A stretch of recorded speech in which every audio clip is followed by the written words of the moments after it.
Hello YouTube. So recently I saw a video called "A Historian Explains Being Gen Z" by the YouTuber What If Althist, and it made me think a lot about like the pervasiveness of cultural pessimism.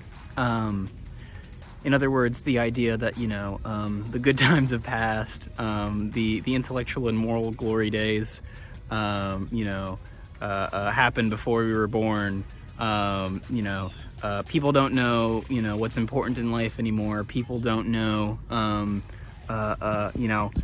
how horrible their belief systems and tastes and actions are, and they're just leading the society to inevitable collapse and decay. It's such a common worldview, apparently. Like, this goes back to the Greeks. Like, apparently for centuries the ancient Greeks thought they were decadent, and yet we look back at the ancient Greeks and like, we think about the Greek golden age, all the brilliant like literature and philosophy and history and medicine and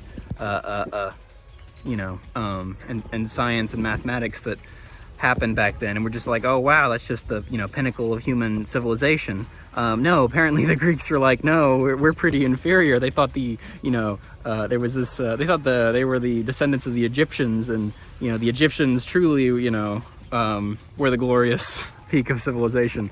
But I guess one reason I'm bringing this up is because I'm seeing like a lot of people hate on Gen Z and hate on the Zoomers, and I am a Zoomer, so I'd like to defend my generation as someone who previously would not defend their generation, and that's because I think it's fundamentally a myth, this cultural pessimism myth. I've grown to distrust it.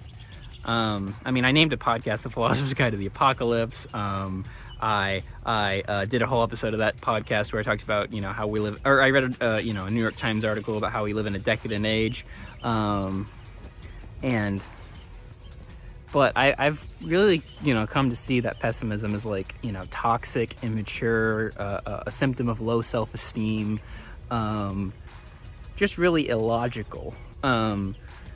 This generation isn't somehow like, worse off fundamentally than the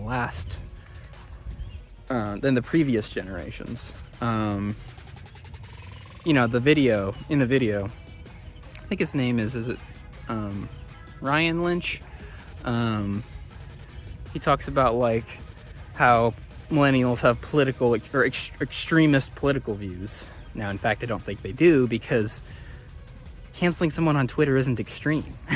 Canceling someone on Twitter is what you do when you don't have any other political outlet. Canceling someone on Twitter is what you do when you're like performing, when you're doing like a political role play because you can't actually engage in the politics.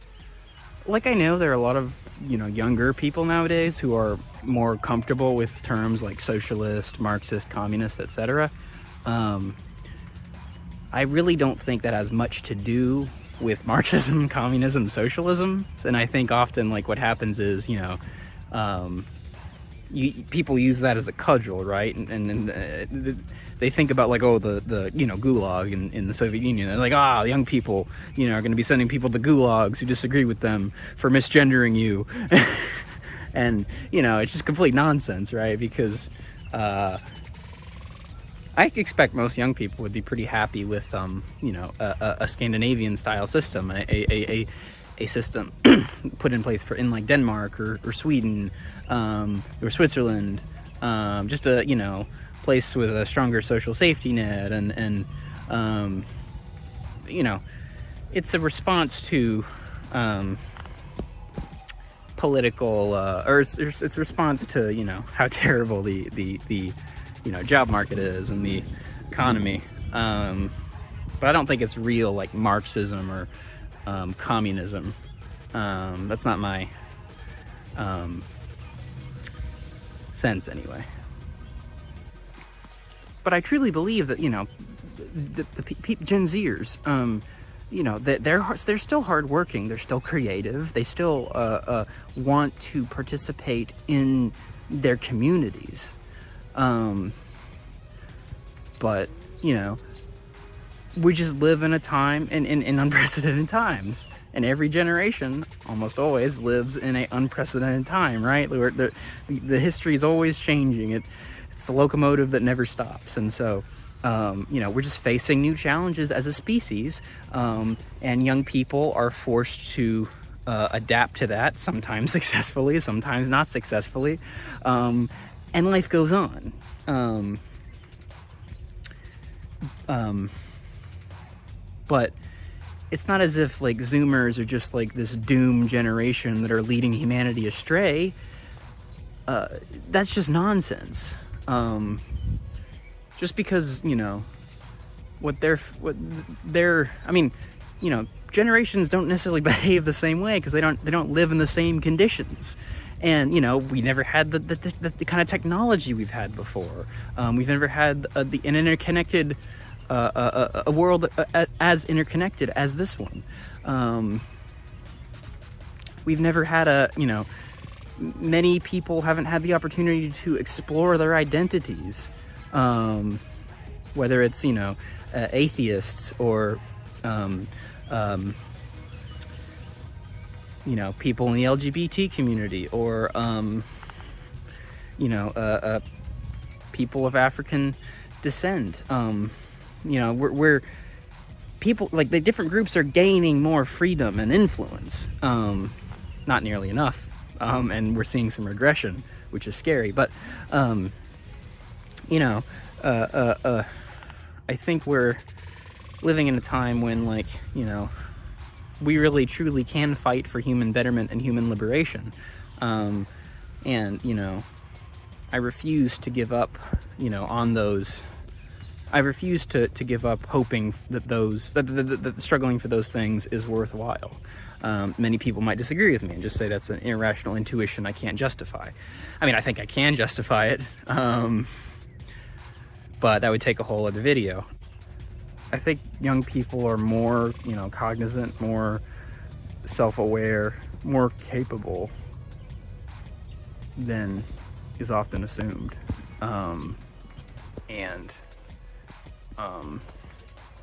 You know, I look forward to seeing what happens, seeing where my, you know, what my generation does, the kind of people that arise, the, you know, failures, the successes. I am, you know, you never choose what, you know, part in the play, or you never choose when, like, your role in the, comes up in the play, but when it comes, you know, you can try to play a damn good role. That's what I want to do. I want to try to play a damn good role myself, and, you know, and also just be a careful observer and a hopeful observer. I am pro, you know, I am with the human species. I do not want to see us fail and crash and burn.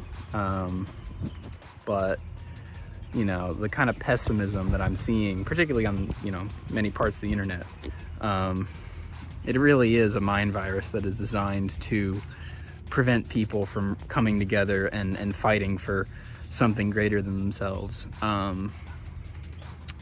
And again, I don't think it's healthy anymore. I used to believe that too, and I don't think it's healthy anymore. I want to try a different route. So, on that note, thank you for watching, and take care.